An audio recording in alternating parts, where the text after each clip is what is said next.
Hello, today I'll be demonstrating cervical central PA testing from C2 to C7, followed by 3 tests used to rule up neck pain with radiating pain. We're going to start with performing cervical central posterior to anterior PA testing from C2 to C7. So I have Carlos here in prone position with a pillow under his ankles for comfort and to reduce lumbar extension. I'm keeping my elbows extended, using the pads of both thumbs to deliver controlled posterior to anterior force on each segment. I begin by finding the external occipital protuberance, moving inferiorly to the first prominent spinous process I feel, which is C2. C1 doesn't have a palpable spinous process, so C2 is going to be my first landmark. So again, we'll find our occipital protuberance. We'll go inferiorly, medially, and we'll find our C2 spinous process.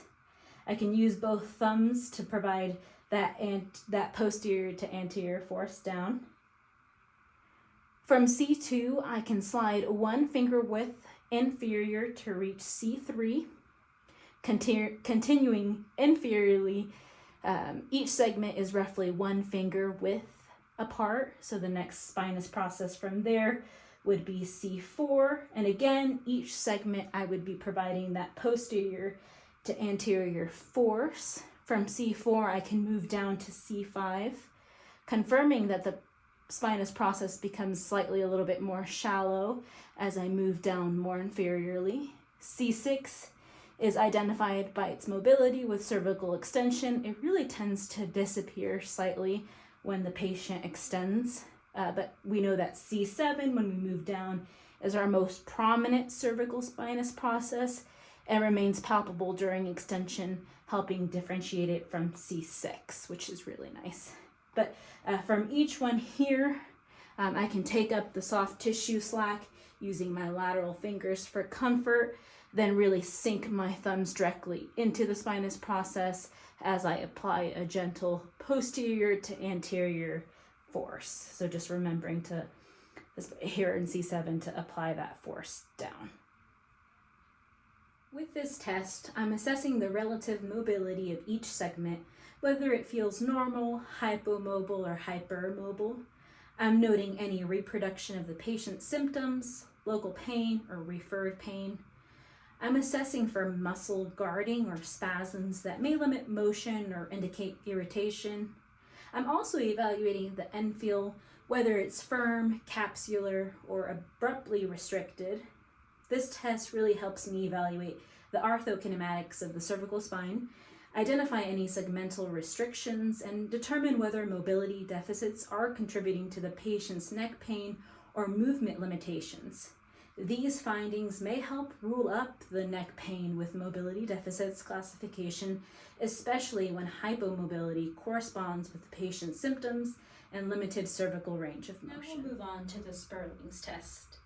The purpose of this test is to reproduce symptoms related to cervical radiculopathy by narrowing the intervertebral foramen.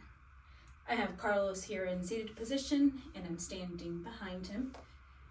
First, I'm going to position the head into slight extension, side bending to the right, and rotation to the right. I'm stabilizing the opposite left shoulder to prevent trunk movement. Now I'm going to add a gentle progressive downward compression through the crown of the head. So I'll go ahead and start applying that pressure there. This position here narrows the intervertebral foramen and may produce nerve root symptoms. Then I would ask Carlos, tell me what happens to your neck and arm symptoms right now. Then I would slowly release the compression and then repeat the same thing on the opposite side. A positive test here is reproduction of neurological symptoms down the arm on the side being tested, including radiating pain, numbness, tingling, or weakness, which would all support the classification of neck pain with radiating pain. Now I'm going to perform the cervical distraction test. The purpose of this test is to see whether unloading the cervical spine helps reduce or relieve symptoms, which can help differentiate radicular symptoms, facet involvement, or discogenic irritation. Carlos is seated and I'm standing right behind him. I'm placing my hands around the occiput and making sure not to cover his ears. I'm stabilizing his shoulders with my forearms, and now I'm applying a gentle upward pressure or traction force towards the ceiling to unload the cervical spine. Then I would ask, tell me what happens to your neck or arm symptoms right now. I'll slowly release the traction. A positive test here would be reduction or relief of neck or arm symptoms, which support nerve root involvement and the classification of neck pain with radiating pain.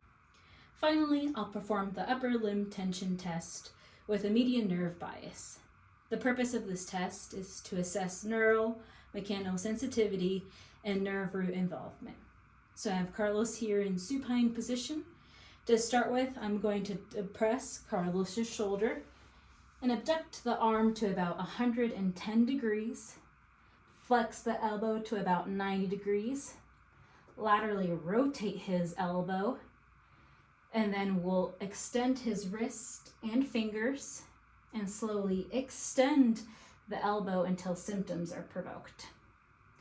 To confirm that we're stressing Carlos's neurological structures, I can take some tension by flexing the elbow a little and then asking Carlos to laterally flex his neck to the opposite direction, which would increase the tension again and confirm our findings.